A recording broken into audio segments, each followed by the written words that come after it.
What's going on, Couch fam? Welcome to this DFS video. These are my week 14 DraftKings picks. We're concentrating on GPPs and we have a lot to talk about. So let's jump right into the picks for DK. All right, starting off with quarterbacks here. Let me scroll down just a little. There we go. That looks nice. I like two guys, and I think I'm just going to stick with them. I feel like the quarterback's not going to matter too much. That could get me in trouble, especially if Brady and Josh Allen throw 4 or 5 touchdowns each. But I think we're going to make up for that. You know, the possible elite play from that shootout game, potentially a shootout game, Bills-Bucks. And we're going to go with Taysom Hill or Cam. We're going to just keep it really simple. 5,600. Taysom Hill, injured finger, shouldn't be a problem. Going up against the Jets, great things happen when you play against the Jets. They literally can't stop anything. I feel like they're last or they allow the most fantasy points to every single skill position, quarterback, wide receiver, tight end. They just absolutely crush it, knock it out the park. And the price is right. Good floor, decent ceiling, right? He's a vulture, Taysom Hill. He can throw a little bit. He definitely can run 50, 60 rush yards. That's going to be the floor for him. And now he's got Kamara, great check down target who can do some things. You throw it 0 yards, he's going to go get you 5 to 15 yards out of that little throw. So love Taysom Hill. Again, 5,600 going against the Jets. And we got Cam Newton, 5,400. And he's going up against the Falcons. This perhaps is a better pick for what we're doing on this video, GPPs, because Cam essentially got mowed down, booed out, whatever. It was an awful game against the Dolphins. They completely got demolished. I don't even know how they scored that game. 33-10. He got benched, but it wasn't necessarily that he was god-awful. And that's all his fault, because when PJ Walker came in, it wasn't much better at all. It was even worse. So Cam's going to start. This time he's got a great matchup. Dolphins defense been kind of hot lately. Very hot. Been on the incline. Been doing quite well. They're trending upwards, and Tua's playing better. That helps the defense. So that team's catching fire, or at least they're lukewarm. Now they're facing the Falcons. They're kind of an ice-cold team, and they suck. And Cam, just like Taysom Hill, he's got the rushing floor, kind of rushing upside if he's going to get you those rushing TDs. And he's got a decent passer. Seems to be a good fit for the Panthers. So go with either one. Who I'd recommend is Cam, I guess, because I feel more scared to start Cam. He's cheaper. And that's what, whenever my human instinct says, oh man, this is a dumb pick, or this is risky, don't do it, be scared of this. That's the one I usually tend to pick more in GPPs, because that means he's going to likely be more contrarian. Never know what's going to happen, but that's what's so exciting. For running backs, I am going to concentrate a lot more on the cheaper players or mid-priced players and so on. Not really the obvious picks here. You know, like Eckler is my number 1 ranked running back this week. Pretty obvious. And when I open up DraftKings, apparently he's the most expensive as well. Kamara, I think he's my number 2 or number 3. Actually, he's my number 2 ranked running back. And, you know, boom. Second most expensive running back here. One thing you want to keep tabs on is Joe Mixon's availability. Unfortunately, he does play at 4:25 p.m. Eastern time, so he plays in the second wave of games. So that's just one thing I want to mention. His injury, because we're going to talk about Samaje Perine. That's basically why. My phone's going off here. Antonio Gibson. This is the guy I want to talk, probably the most expensive guy I want to talk about. Now, keep tabs on McKissick. I don't know if he's going to play, to be honest. I think limited practice participation Friday, and he's in the concussion protocol. So I don't know. Maybe they choose to not play him. Maybe he can't clear the final stage of concussion protocol. So just keep tabs on that. Washington does play in the first slate of games. So I wouldn't hesitate to start Gibson regardless. But if McKissick is out, it's just going to give me more confidence in Gibson. Be like, okay, this guy's got a higher floor. He's going to get a lot more snaps. He's going to be the goal line back. As McKissick has really been a thorn in Gibson's side as far as scoring touchdowns and seeing work in the passing game. But we know Wendell Smallwood is just small fries compared to McKissick. I'm not worried about Smallwood. All right, so we got Gibson 6,000 going against the Cowboys. Keep tabs on McKissick there. It's going to be a lot of keep tabs on this guy. Like, that's just the kind of week it is this week. Chuba Hubbard is a guy that we don't have a ton of confidence in, and that's why I like him. The price is good. I wouldn't say great. I would say the price is good. The matchup is really good. And what are the Falcons allowing here? I assume something good. 27. Okay, so yeah, they allow the 27th. Well, what would that be? The fifth most, right? 32, 31, 30, 29, 28. Sixth most points to the running back position. So they're pretty bad. And Chuba Hubbard's, he's solid. A lot of people are speculating, or some people are speculating Amir Abdullah is going to get a lot of carries, and Chuba Hubbard hasn't done much. So this is why I like him. Not going to be highly owned, hasn't really balled out this year, and the price is good, the matchup is good, and the ownership percentage is good. And I think he's going to get at least 62-63% of the snaps and workload at the running back position. So I do like him. And we got Javonte Williams at 5,900. Even though Melvin Gordon is trending towards the right direction, Javonte Williams, I just have that gut feeling. I think it's unleashed. And once you unleash the beast, you can't really put him back in the cage. This is nothing more than a gut feeling. And look, I'm not special or anything. I know all of fantasy Twitter and everyone playing fantasy, especially the dynasty guys, are really rooting for Javonte Williams and really like Javonte Williams. He's a talked about guy. So it's not like it's just me. I'm just saying, going up against the Lions, Melvin Gordon's game back, his first game back from that injury. I'm not even sure 100% Melvin Gordon's going to play, but I am expecting Melvin Gordon to play. Regardless, I think I like Javonte more if Melvin Gordon plays just because of the ownership percentage. Because if Melvin Gordon's out, Javonte is huge chalk. So even though this won't be a contrarian pick because he did excellent this past week, he's the only player to really do anything against the Chiefs. 32.8 fantasy points. My God, they really fed him the ball, and he was very efficient. It just makes me wonder if the Broncos played more like the Patriots and just ran the ball and just checked down to Javonte, could they have won or came within a touchdown of this game? Because they really couldn't stop Javonte Williams, right? I'm looking here, right? So, I mean, every time he touched the ball, it seemed like he got 5 or 6 yards. I mean, if you just keep that up just mathematically, like, it seemed hard to stop, man. Like, I don't know. I really do think that if they ran the ball 90% of the time or used the running back on 90% of the plays, that the Broncos would have been much closer within a touchdown, within one score of this game.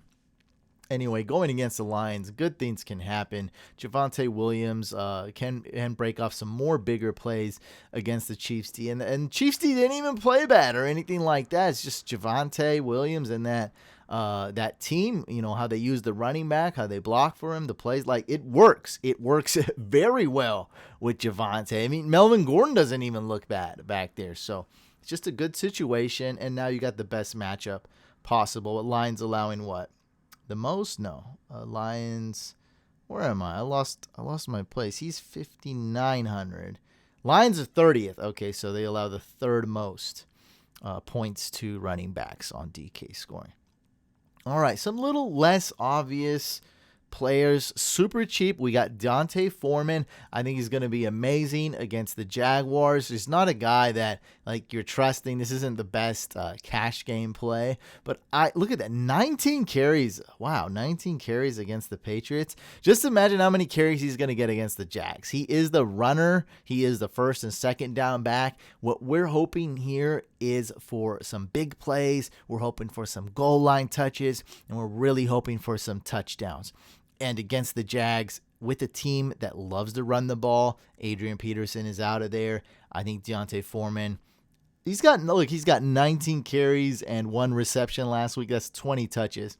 Hey, I'm going to project the same exact thing. 19 to 20 touches against the Jaguars. Why not? I guess the only thing to be scared of is Jeremy McNichols is back. Not too scared. He is a scat back. And Dante Foreman is not a scat back. We got to talk about this Niners running back situation. Look, it sucks. This is just, I just can only give my analysis. I really don't know what's going to happen, but I'll try to help you guys out. I love, starting Eli Mitchell this week if I could, but he is out. So we got Jeff Wilson and JaMycal Hasty, and that's really it. I'm just going to tell you what's up. Jeff Wilson, his knee flared up. They played it down, said it wasn't a big deal. He's off the injury report. He's slated to start. I think he's going to start. His knee could flare up again. I don't trust Shanahan telling us which running back to start in fantasy. That's not his job. He's going to possibly do the opposite and trick us. Actually, that's Sean McVay's job. He does a good job with that. But Shanahan could do that as well, so we don't know. This is just my prediction, is that Jeff Wilson will start. He is the running back you want. Also, I am worried that his knee might flare up again. He hasn't really produced. I feel like they should go with Hasty, and Hasty's the better, quicker back.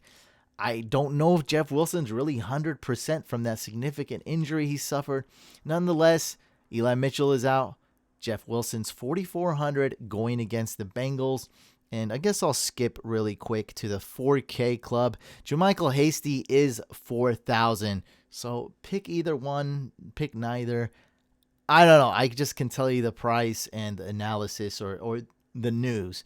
And not the best insight. I'm not an insider or anything like that. And we talked about Samaje Perine, 4,200. Great start if Mixon is out. Could be a little chalky, though. Could be really chalky if Mixon is out, because with that price, it's going to be hard to beat. And then we have let me see if I can click Detroit here. The 2 running backs for the Lions, DeAndre Swift out. Jamal Williams out. Number 3 running back is looking like this guy, Godwin Egwebuike, and I pronounce his name wrong 100%. I know that, whatever. I'm trying to do my best. So Godwin is slated to be the number 3 running back. Some people are speculating that this guy here, Jermar Jefferson, I believe he's a rookie, is not far behind Godwin. So I don't know which one's going to start. I'm just telling you, I think that Godwin's number 3, Jermar is number 4 on the depth chart, and that Jamal Williams and Swift are both out. They're both ruled out. So if you want to take a flyer on one of those guys, I probably wouldn't. I mean, it doesn't. The Broncos D is pretty good. This is not going to be a fun game for the Lions, I think. I think the Broncos D is a really good match for the Lions offense as far as the Lions they're going to have a long day moving the ball. A lot of check downs to Josh Reynolds, a lot of like really, really shallow passes, check downs to the running backs. So yeah. Who's getting the work in the pass game? This guy's getting a little bit work in the pass game. I see a few targets. Jamar Jefferson really wasn't used this year. He had some work in the pass game week 8. That's really it. So, yeah, I don't know what the situation is there. And that's it. That's the 4K club. I call that the 4K club minimum price. Again, those guys are the 2 Lions running backs and JaMycal Hasty 4K club minimum price running backs. Moving on to wide receivers. I do have 2 expensive options I wanted to talk about really quick.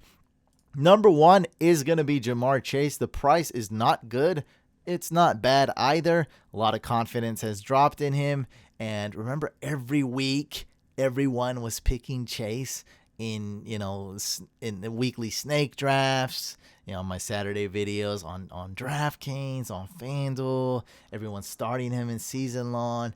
And now that he fumbled around with the ball, it jolted, and there was an interception this past week, and Burrow was significantly affected by his pinky finger, I believe.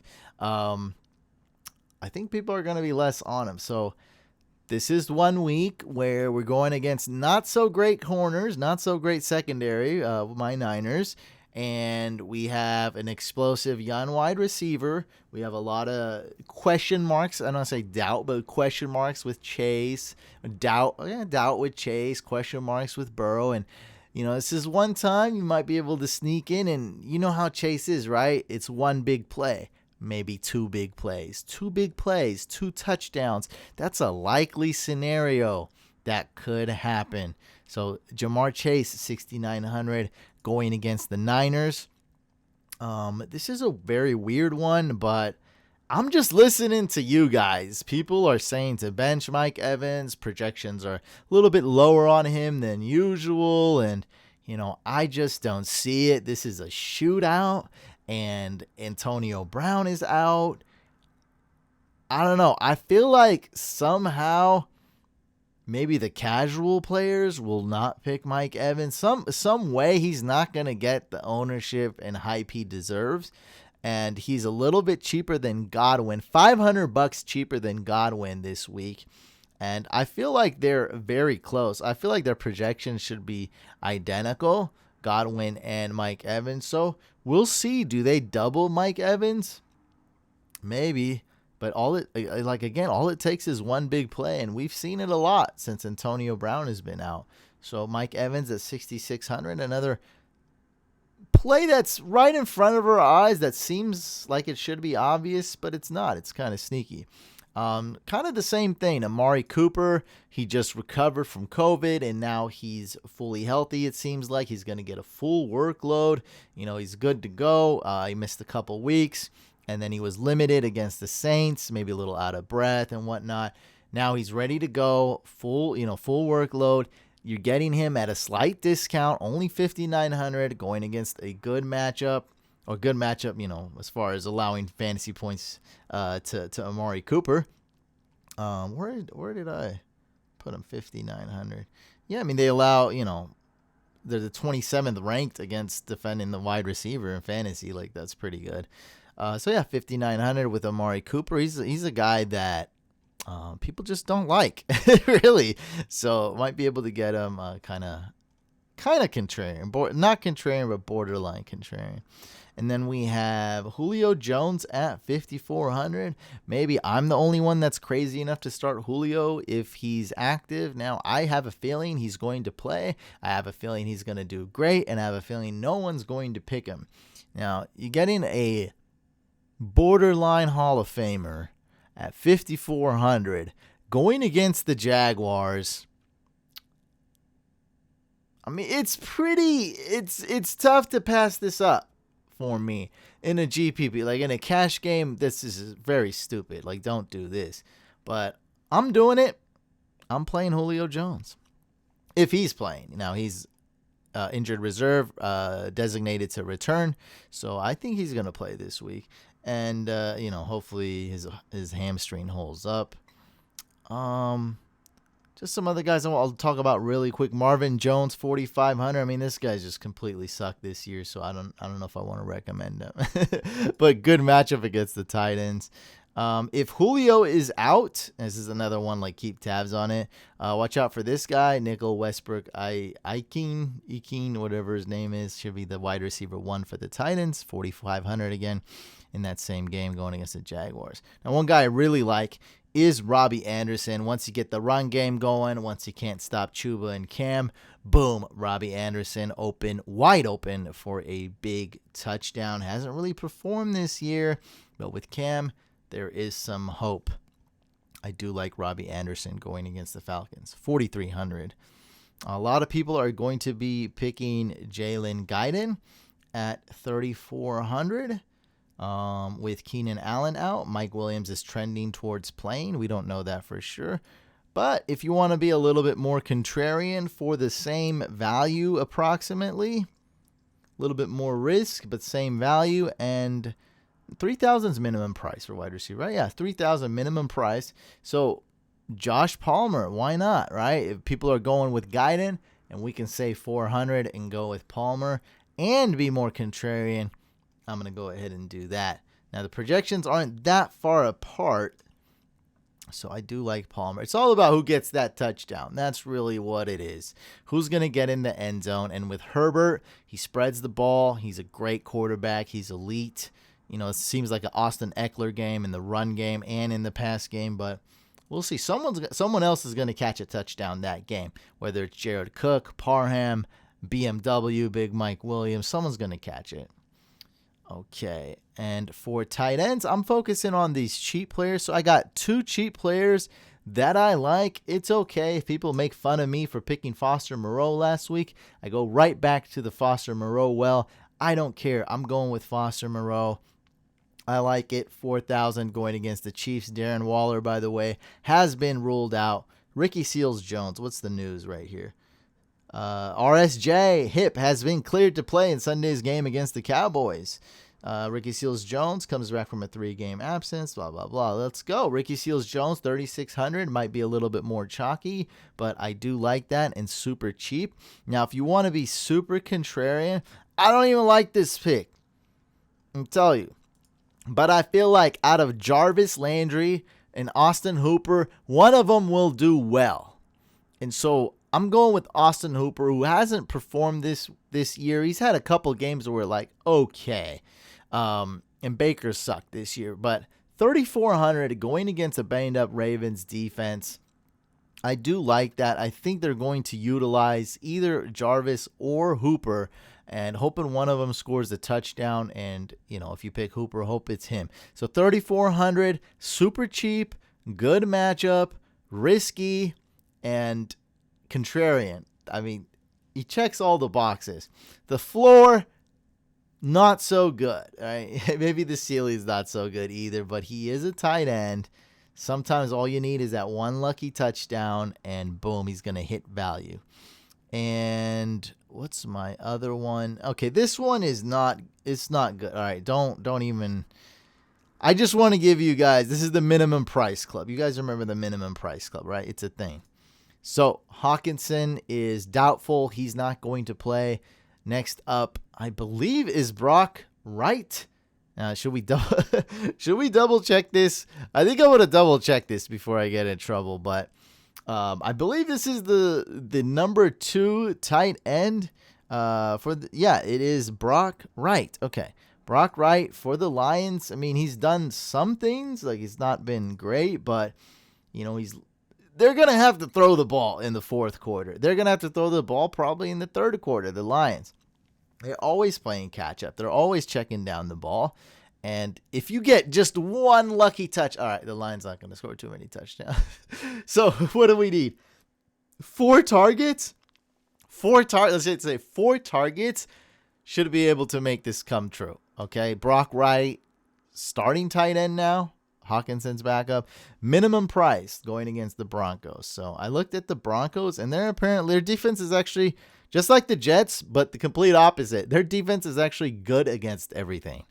Yeah, so we got Brock right there. Okay, that's really it. And then we're going to do defenses really quick. So I like the Chargers, their maximum price. My number 1 defense is going to be the Broncos if you can afford them. 3,800 going against the Lions. We already talked about that. I love the matchup. It's incredible. I think it's going to be a perfect, just like Javonte Williams is a perfect fit on the Broncos offense. I think the Broncos defense is a perfect fit to destroy the Lions offense. It's just going to be a great matchup. It's like a boxing matchup, right? But it's bad. It's a 1st round knockout. All right. Titans D is another option, 3,700. Saints D, 3,600, another option. When I click on the defense, that means I really like them. Giving you guys some other pivots. Seahawks D, 3,100. And if you're looking to save money, oh man, they're ranked 36. Okay, that's going to be a little obvious, but hey, at this price, it's great value. I think the floor is pretty high as well. So, it's going to be tough to beat if you want to save on defenses. 2,800 for the Panthers D going against the Falcons. And look, it's just facts. According to this right here, it's apparently the best matchup. The Falcons allowed the most points to opposing fantasy defenses. All right, guys, make sure you do subscribe to this YouTube channel. We have a second YouTube channel. Please help support and go subscribe to that one as well. It's called Fantasy Couch Podcast. Follow me on social media. I am everywhere. Username is Fantasy Couch, all one word. Thank you guys so much for tuning in, and peace out.